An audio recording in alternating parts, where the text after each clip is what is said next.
So we were talking about the coffee, and Steve and I both love our coffee, but we've never had coffee like this before. No, not at all. This is big news. I want to welcome our special guests. John M. Darch and John A. Darch, who are the president and CEO, or CFO, pardon me, of the Doi Chaang Coffee Company. Of course, you would have seen this on the News Hour last night because Linda Aylesworth and Sergio Magro recently traveled to northern Thailand to profile the beans, the Doi Chaang beans. Yep. And now you guys have brought them in. These are civet coffees. Civet coffee. Yeah. Let's start the story from the beginning for those folks who may not have seen the story last night. How did this all happen? Well, this happened about 3.5 years ago when a friend of mine in Thailand asked me if I could help the Hill Tribe people and to bring their coffee to Thailand. These people are the Aka Hill Tribe people, and for many years they've lived in destitution. So I agreed that I would help, and that's where we are now. They weren't able to sell their coffee. They were able to sell their coffee in Thailand, but the big market for them, of course, is North America and Europe, and they didn't have the connections or the expertise or the finance to do it. Now tell us about these beans and what makes them so special. You mean the civet beans? Yeah. The civet beans. The civet beans are beans that have been eaten by a civet, which is really like a mongoose. Right. And there are two types. They eat the beans, and it passes through the animal, known as the cat poo coffee. Yeah. And certain of the civets actually just chew the bean, swallow, and then regurgitate it. Okay. So you actually have two types. That's the spit. Yeah, and you must have been thinking, what? Yeah, really. Had you heard of this before? I hadn't personally about the civet coffee, but he had. Yeah, I'd heard about it before. In Indonesia and the Philippines, civet became quite popular. And one of the problems is when it becomes popular, farmers start to cage the animals.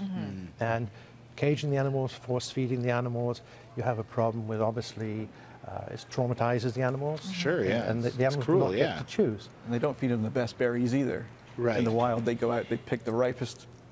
Now, you brought up an interesting point, and a lot of these the way they found out about the way these coffee beans taste was because they actually needed them almost for survival at one point.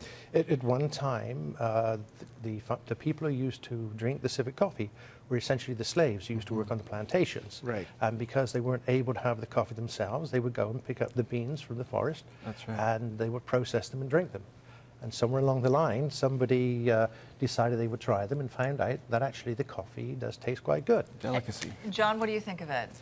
Well, it has a lingering nutty flavor, as I would say. That's one way of describing it. That's a great coffee. It's low in acidity, and I enjoy it, yeah. It is more expensive than your average. It's $55 Canadian for that tin right there that you see. But you can taste the difference. I can, yeah. Okay. So tell us about when you try to bring a coffee into a place like Vancouver. Now we're obviously, we're more aware, I think, of coffees like this and the better treatment of workers and things like that, and those ethical coffees, as they say.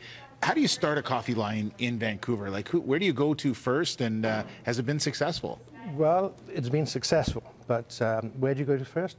It's really just walking around the stores, telling them the story, and we started with the specialty stores like Urban Fare, Mine Hearts, etc. It really depends on the quality. At the end, no matter what the story is, the quality. Yeah. So you've got the quality. Yes. You've got the civet coffee, but there has been, I think, a growth in popularity of fair trade coffee. So, that's correct. Yes. Yeah. Why is it so important to have fair trade? Well, the fair trade coffee is to ensure that the farm workers have essentially a minimum wage. And what we endeavor to do was to go beyond fair trade, which is a registered trademark. And going beyond fair trade, what that means is that we pay almost twice the fair trade price for the green beans, where we give the farmers that cash up front. We bring the green beans to Canada, where we roast them, and we have given the farmers half of the Canadian company, which we fund. Wow. So that's way beyond fair trade. Well, good for you. Well, it's a really neat story. It's tremendous, and thank you. Appreciate you coming in this morning and talking to us about it. Thanks for having us. If folks want more information and to read more about it, your website, the best place to go? DoiChaangCoffee.com. And of course, we'll have more stories on Doi Chaang and the coffee growers in northern Thailand with Linda Aylesworth and Sergio Magro throughout the rest of the week on the News Hour. Thanks very much. Thank you very much. Thank you. Now. All right, Wesley. Yeah. Are you buying? Hey, Wes, what's going on?